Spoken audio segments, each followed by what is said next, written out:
அனைவருக்கும் வணக்கம். என் பெயர் இமானுவேல். நான் 3ஆம் வகுப்பு படிக்கிறேன். சுற்றுச்சூழலை பற்றி பேச போகிறேன். அடுத்த தலைமுறைக்கு நிலப்புலங்கள், வீடு வாசல்கள், சுற்றுச்சூழல் என சேர்த்து வைப்பதால் மட்டும் அவர்கள் வாழ முடியாது. அவர்கள் வளமாக வாழ நல்ல சூழலை உருவாக்கி தருவது நம் கடமை.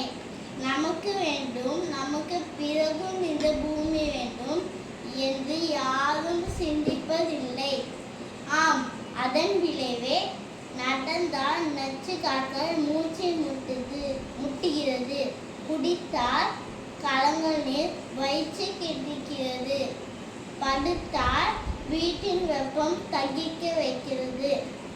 ஆலை கழிவுகளால் வாகனங்களின் புகை, சத்தம், மரம் வெட்டுதல், பூச்சிக்கொல்லிகளின் பயன்பாடு, இன்னும் இவையே சுற்றுச்சூழலுக்கு கேடு விளைவிப்பவை.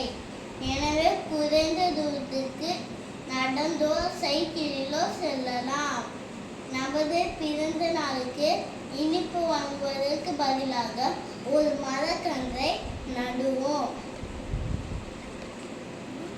நண்பர்களே, கடைசி மரத்தையும் வெட்டிய பின்னர், கடைசி மீனையும் பிடித்த பின்னர், காற்றின் கடைசி துளியும் மாசுபடுத்திய பின்னர், ஆற்றின் கடைசி சொட்டு நீரையும் விஷமாக்கிய பின்னர் தான் தெரிய வரும் பணத்தை உண்ண முடியாது என்று. பாலைவனமாக மாறிக்கொண்டிருக்கையே சோலைவனமாக மாற்றுவோம். மாற்றம் நம்மிலிருந்து தொடங்குவோம். நன்றி.